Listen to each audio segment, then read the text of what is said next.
Hello, everyone. Thank you so much for joining us today for this screening of Aftershock. It is such an important film, and we're so thankful to Hulu and to Onyx Collective to bring the film to the Martha's Vineyard African American Film Festival. So once again, we'd like to just clap and say how appreciative we are for that.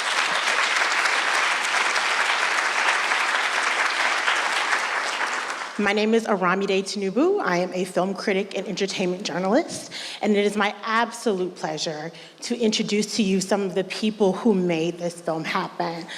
First up is co-director Tonya Lewis Lee.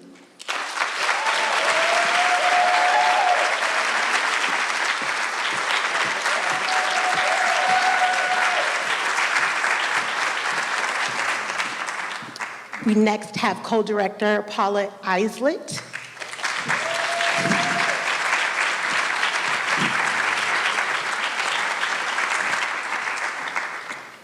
We now have Bruce McIntyre, who is the partner of Amber Rose Isaac.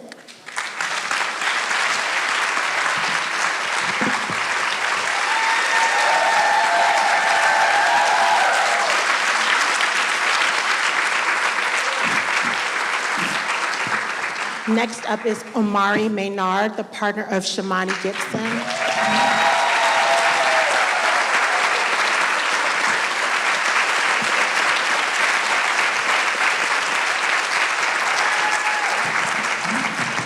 And finally, Shawnee Benton Gibson, the mother of Shamony Gibson.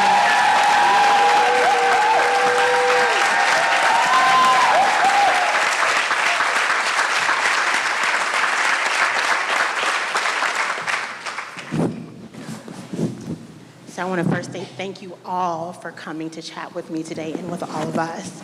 And because this was such a heart-wrenching story, but also an important story, I want to start with some joy.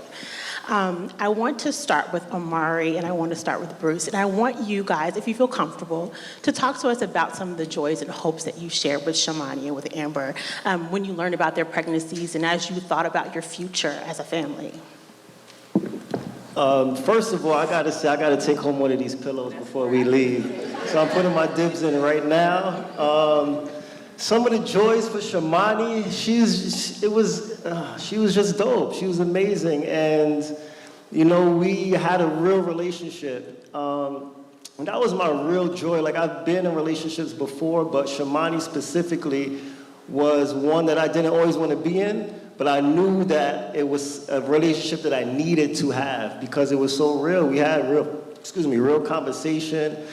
She challenged me in ways nobody's ever had. She supported me in ways nobody's ever had, you know, and she championed everything I did, you know, and, you know, she was loyal. And, you know, for those things that made it so much easier for us to even create this film and just, you know, make sure that we're advocates for any birth and family, not just, you know, the mothers, but, you know, she was special.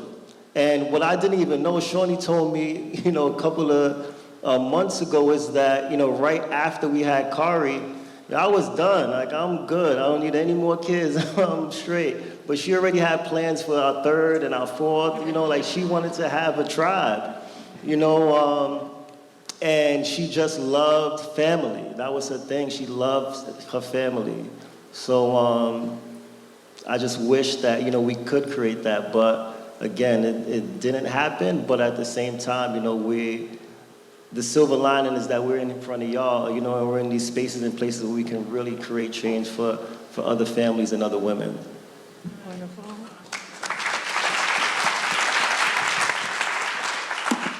Same, and Amber was an incredibly dope person. I've never really met anybody quite like her. Very loving, very warm person. And growing up, someone that had the lack of a mother in their lives, it helped me gravitate more towards Amber, having that motherly affection, that love, that care from her. And yet, like Shamony, Amber pushed me in ways that nobody's ever pushed me. I used to actually struggle with anxiety and depression really bad. And Amber graduated in 2018 and earned her psychology, her bachelor's in psychology for art therapy and wanting to teach young children how to express themselves through art. So she used to really push me and help me value my worth, teach me how to take care of myself, teach me all about self-love, which was something that I was lacking. She was a very motivational, inspirational person to be around. She was an innovator. She was very caring. She wanted to help young children. And you know, she truly helped mold me into the man that I am today. A lot of people ask me all the time, Bruce, how are you able to go up there and do the work that you're doing right after Amber passes away? And I'm telling them, I don't know if I would be able to do this the year prior, and if I wouldn't have met Amber, I wouldn't be able to deal with this. So she truly helped me become a stronger person, which is the man I am today.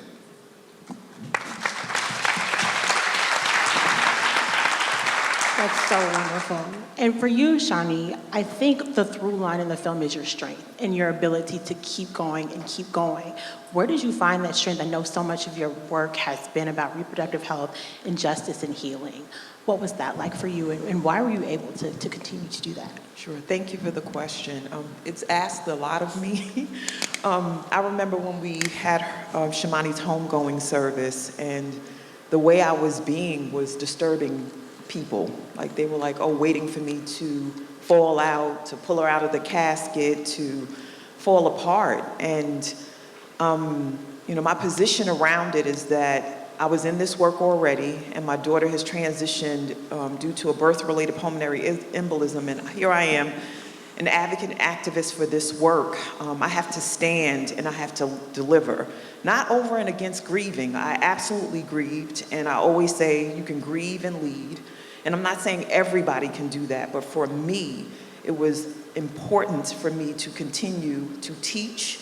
And when folks gathered to celebrate Shamony's life, I'm like, we have all of these people in the flesh in this space, plus people, because we streamed it online, because we had such a huge network of people, and I wanted to make sure that everyone was included in the celebration of her life, that it was an opportunity to teach. And I say it all the time, like, Shamony is one of my principal ancestors, and if I would have unraveled, put my head in the sand, she would have haunted me every single day. And so my purpose, and this is my purpose declaration, I say it all the time, I've been saying it for 15 years, is to utilize the word in all forms to ignite mind, body, and spirit transformation. That's at the funeral, that's at the bus stop, that's sitting here with all of you. It doesn't change because my daughter transitioned. It just got amplified. And now as an ancestor, she's opening doors upon doors upon doors. And that's why I'm sitting here with all of you.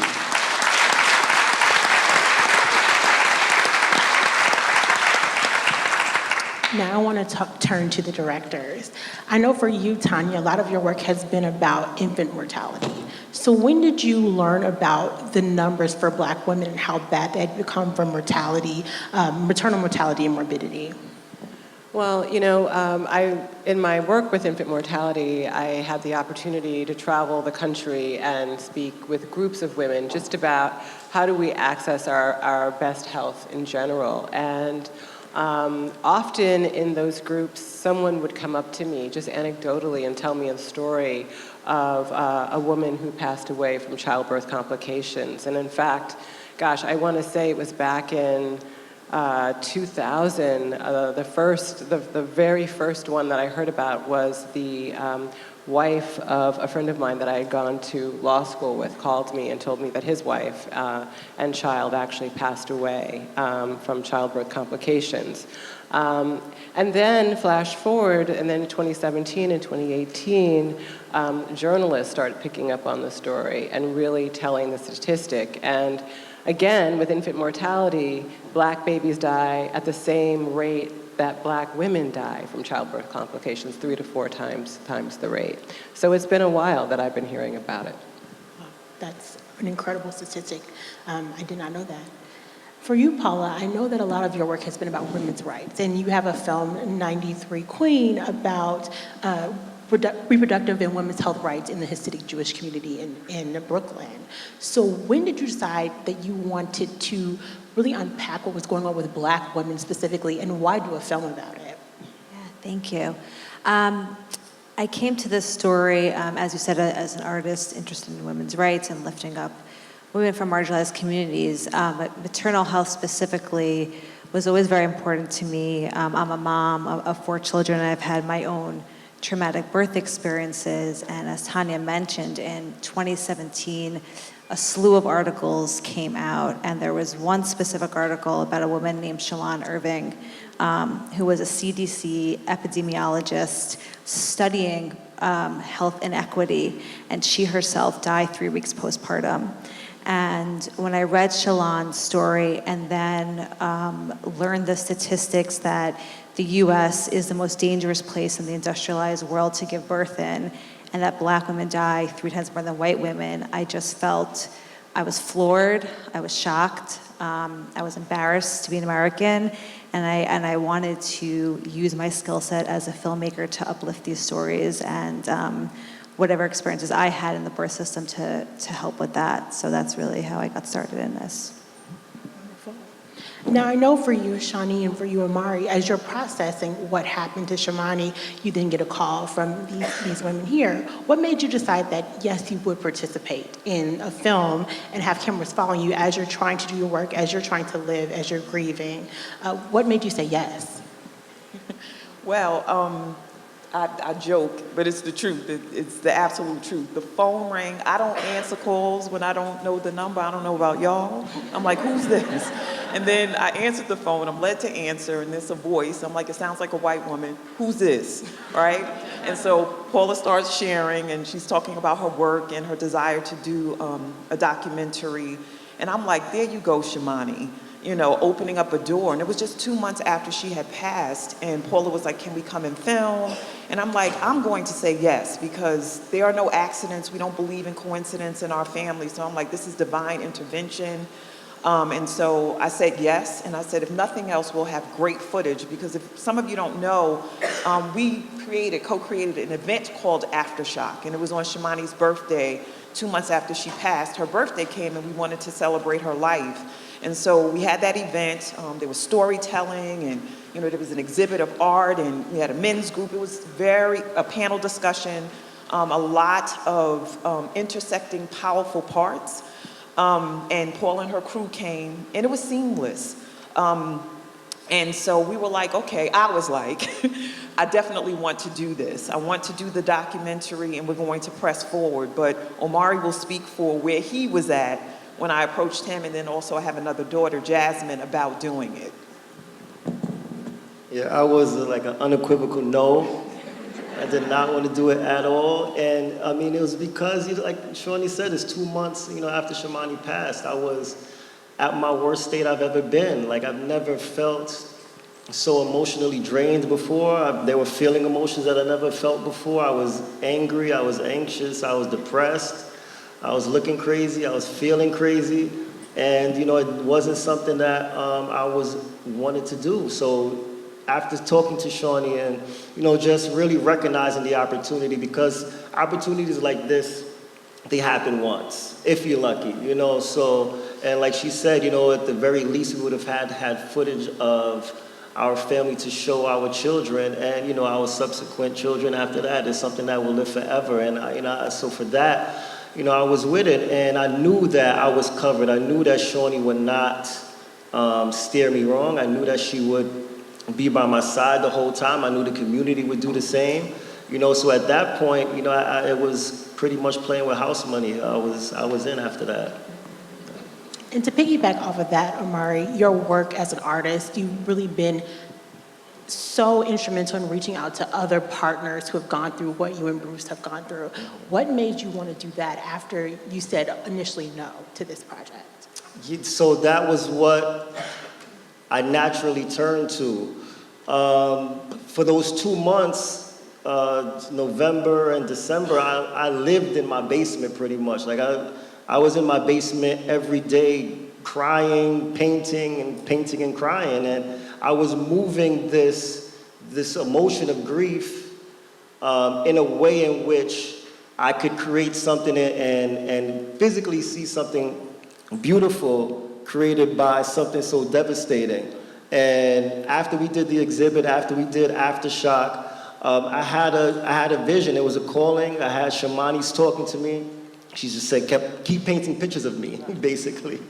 So I did that, you know, and then that turned into painting pictures for Bruce and Kira Johnson and Shalon Irvin and Tasha Oda French and so many other women, you know. And as I'm painting these pieces as a cathartic, you know, way of moving my energy, I realized that as I'm giving these to the families and giving these to the fathers, this is an easy, seamless, organic way to connect emotionally. And that is the piece that we are missing so much, especially between men.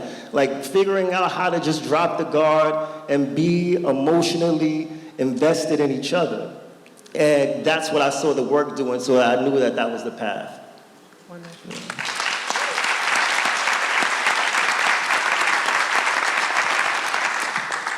Now for you, Bruce, when we talk about Aftershock, which is something that Shawnee says in the film, and sort of the lives and what happens afterward, you had a really tough time trying to get parental rights for your son.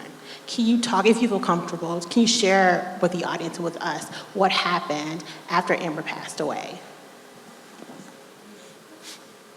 Yeah, so after Amber passes away, and of course I ran into Paula and Tonya as well, maybe less than a week and a half after Amber passed away, and we actually started filming before Amber's funeral, which happened to land on my birthday. And you know, divine alignment, Omari also had to bury Shamony on his birthday as well. So that's how we knew that we were aligned to do this work together. But yeah, after Amber passes away, I jumped into my advocacy work immediately. The very next day, I didn't even sleep after coming back from the hospital. Researching, I'm typing up things, I'm reaching out to people. And our story actually goes viral the day after she passes away. And so I knew that I had a platform and I had people that were paying attention to the things that I was saying. So I wanted to amplify, you know, the work and the advocacy work and what was going on within the medical system. You know, I'm trying to look for help because I couldn't go through it by myself. I was hurting. I was too hurt. I was feeling numb every day. And I didn't really know who to speak to. And Omari had reached out to me. We spoke on the phone for maybe 3 hours for the first time speaking to each other. And I remember speaking to a father. And, you know, I'm asking him questions because his partner had also passed away before Amber. And I'm asking him, how are you able to cope? How are you dealing with this? Because I'm having such a hard time. You know, I'm having thoughts that I shouldn't be having. And, you know, he's telling me too, even though it's been, you know, 1.5 years for him, he still wasn't dealing with it well at all. And that he had thoughts of jumping off the roof with his children because he just couldn't bear the pain anymore. And I remember telling myself, I can't allow for this, for anybody else to feel like this. It would be irresponsible of me if I don't step up and I don't say anything and advocate for these fathers. And, you know, as I'm looking for help, and the hospital is trying to offer grief counseling and things of that nature, but I'm starting to notice that they're not giving us, Amber's mother and I, the proper evaluations. And instead, they're already throwing drugs in our face, such as Xanax and stronger antidepressants. And I'm thinking to myself, this sounds like a setup. How am I supposed to take care of my newborn child who just lost his mother if I'm doped up on drugs and I'm left incompetent to take care of him? And this is a perpetuated cycle that we see within our Black and brown communities, where you know, the parents are getting addicted to these drugs, And then you have to worry about Child Protective Services knocking at your door, taking your children away from you, and then your child becoming a property of the government. These are cycles that we see way too often in the Black and brown communities. And it was actually the midwives and the doulas who had reached out to me and offered me help, offered me free grief counseling. Amber was a pescatarian, and up until she became pregnant, she held a strict vegan diet. So whenever she passed away, I wanted to make sure that Elias was still getting the correct nutrients and vitamins he was receiving from his mother. So the doulas hooked me up with lactation consultants. They found me donors that were on the same dietary plan that Amber was on. So he's still getting the things that he needs to develop the way that Amber intended. And you know, and the more that I'm speaking to fathers, I'm starting to realize that they're also going through these cycles. So of course, a Black nurse tells me before I left the hospital, you need to fill this paperwork out with our head nurse in order to be on your son's birth certificate. So we, you know, of course, I speak to the head nurse, which happens to be a white woman. And she tells me, oh, no, you don't fill this out with me, you fill this out at home, and you send it to this address. Yet again, I'm doing what they're asking me to do. I send it off, I get a decline letter 4 months later, stating that they need more information. So then I'm having to go through this long process. I'm having to go through surrogates court, family court to get the rights of my son. I send my DNA testing 3 different times. My lawyer actually sends it to surrogates court. They lose the paperwork for the past year. They lost the paperwork. And if it weren't for me already being into politics and crafting legislation alongside legislators and city council members, assembly members, I would have been waiting even longer. So they were able to help me. They were able to help me bypass my process and move all of my stuff to the front, because they didn't think that it made any sense either. Because surrogates court was telling me, oh, hey Bruce, how does Elias have your last name? Well, that's the name that Amber wrote. Well, he has your last name. I don't understand why you're going through this whole process. They're telling me this in surrogates court, and I'm telling them this is the process that they're making me go through. And I have members of assembly telling me that it's a corrupt system, and that they see this often too, and that this is such a big case that it seems like these people are trying to take over the estate of Elias, because you have about a 2.5-year window, 2-year window to bring the case forward. In a private hospital, I believe it's 3 weeks. 3 months? Is it 3 weeks or 3 months? 3 months with private, and it's a year with public. 3 months. And so you have this window to bring the case forward, but you can't do that until you get surrogates court over with, you get family court over with, your name is on the birth certificate, and then you can move on to the actual case. And so what they try to do is they try to push you out of that window of legal boundary. And I've been speaking to more and more fathers, and this is the same things that they've gone through, and they didn't even know that they had the option to bring a case forward due to being pushed back so far. So this is the system that we've been dealing with. Wow.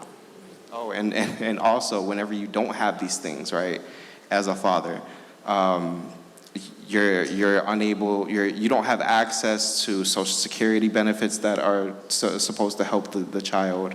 You don't get child tax care credits, none of that. You have nothing that's coming to you that's able to help the child. So they really try to push the men out to fend for themselves. Wow. Obviously, there's a ton of moving parts that we didn't even see this side in the film. So for you, Tonya, and for you, Paula, how do you then decide what pieces to put in as you're doing so much research? You have the past, you have the present, you have Tulsa, you have the Harvard doctor. What goes in, and what was really important for you to keep in this film? And there was a lot of other things too that we had that you have no idea about to choose from. It was difficult, but I will say first and foremost, when Paula and I decided to work on the film together, we had a shared vision that this was going to be a character-driven film, really focused on the lived experience of people who were going through the process. So it was about really following Shawnee, Omari, and Bruce.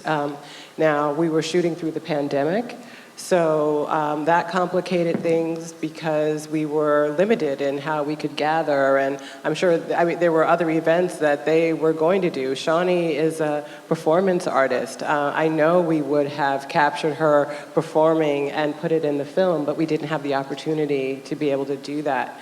So there was that first and foremost, and then there was the information that we wanted people to get, the statistics. And so how do we go about getting those statistics in, as you saw in the film? And we wanted to follow a woman or women who were going through the process of birthing. And as you saw, we met Felicia in Tulsa and were able to follow her. But there were other women that we followed whose experiences we weren't able to bring into the film. But I will say we had two amazing editors work on the film, Flavia D'Souza and Sunita Prasad, who worked alongside us to, as Flavia says, wrangle the 8-armed octopus and really shrink it down in a way so that people could really receive the story. But it was complex. Yeah, and definitely very complex. And I'll just add the historical context was really important to us because, the U.S. maternal mortality crisis didn't just pop up out of nowhere. It's part of a historical continuum from the times of slavery. So that was really, really important to ground the film in that history as we were following all the forward-moving stories of the amazing people on stage and Felicia and Paul and their amazing birth process. One thing, well, two things I should say that struck me about this film was when you and Omari called, Shawnee, when you and Omari called EMT to come and help Shamony, they kept asking about her drug use. I thought that was shocking. And then for Bruce, this letter that Amber's mother and you received from the hospital, just on letterhead. Can I ask you both, and I'm not sure legally if you're able to answer, what has happened with these hospitals, with these EMTs, since the final film was put together? One of the things I want to say is Omari and I have been talking about this over the last couple of years. Our focus was on making sure two things, making sure that our family was good, because who would expect a family after you've experienced such a devastating loss and you have a newborn baby? We had to figure out, Kari was breastfeeding with Shamony, and we were offered the milk bank, the breast milk bank, but we were going through so much, trying to sift through so many layers of stuff that we technically missed the window to pursue litigation. But of course, y'all know we're not going to listen to that, right? So what I will say about this whole piece is that racism and patriarchy are baked into every single system in this country. Every single system. How food is manufactured, climate, everything you can think of that you do, that all of those interdependent things that you count on, the twins, patriarchy and racism, are at play. And so, we recognize that the system is designed in the way that it's designed, and they have all these parameters to keep people from being litigious and going after money when they lose a loved one. Money could never replace Shamony or Amber, but the bottom line is reparations and an opportunity to symbolically be able to demonstrate, like they just recently did with the Tulsa, like the Black Wall Street. I have to say this. That sister and those two brothers are like, we're going to stick around and stick around. 107 years old, and I think two of them are 107 and one is like 101 or something. You want to stick around that long until we get justice? Because I'm down. I'm down to do it. But the system doesn't get the final say, and it's the court of our people Like, that's who I want to make sure that we are standing and delivering for. And we are not done yet. And so I won't get into all those details, but I just want you to know that it's not complete. Yeah, and just to piggyback off of that, you know, like Shawnee said, we are in a unique situation where we've been championed by the community in such a way that, you know, we didn't have to necessarily look for legislation or, you know, reparations through having to sue anybody, because the community embraced us in such a way and took us in to where we did have time for peace of mind, a time to create, time to really figure out next steps. And also just to that point, I want to big up Onyx for just being that conduit as well, right? So like,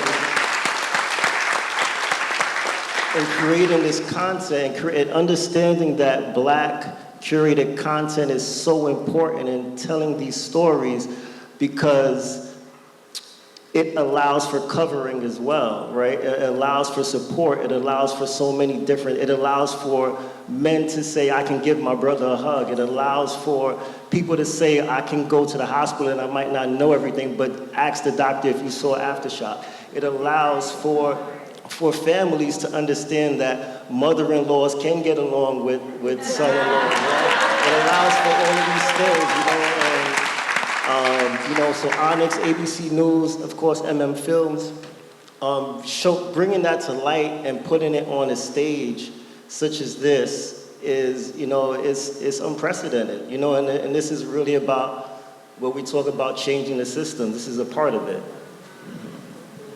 What about you, Bruce?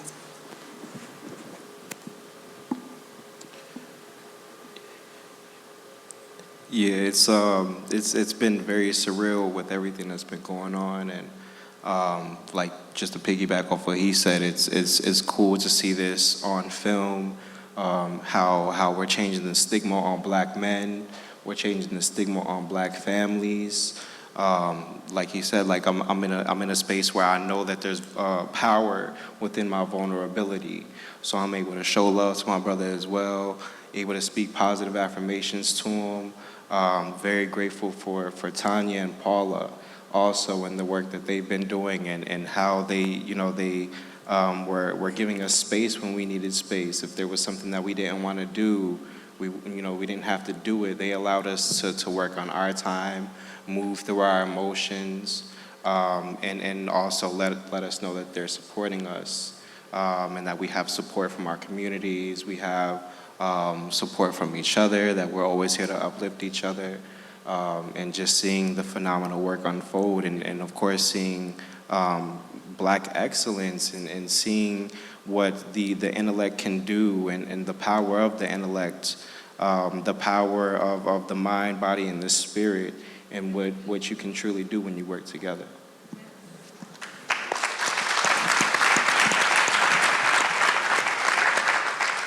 Now, I know we're running close to time here, but I think it's important to acknowledge where we are in history. Because as this film premiered, Roe was overturned, but then last week, Kansas said no. So I want to speak with Paula and Tonya about where this film fits now that women are once again fighting for choice, fighting for reproductive health, and how we can look at Aftershock in that context as well. Thank you so much for this question. You know, Tonya and I talk about this a lot, and maternal health and abortion care and health care is one conversation. It's not like they're two ends of the spectrum, it's all one. So when you talk about access to abortion and access to dignified birthing, it's the same conversation. It's all about choice. You know, if a woman, a birthing person, chooses to continue with the pregnancy, then it's a human right to have a safe and dignified birth.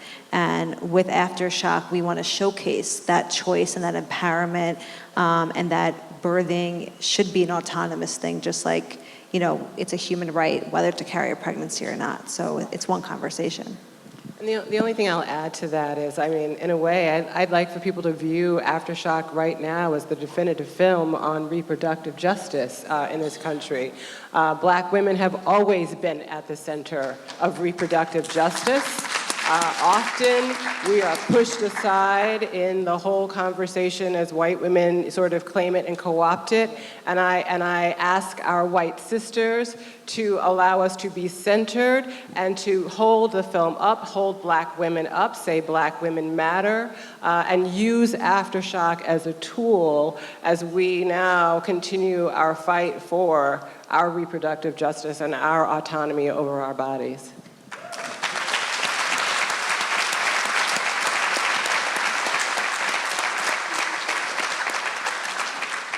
Well, I want to thank everyone so much for sharing, and all of you for listening. This has been a wonderful conversation, and I hope that it continues. I want to once again thank Onyx Collective and Hulu for sharing this beautiful film with us.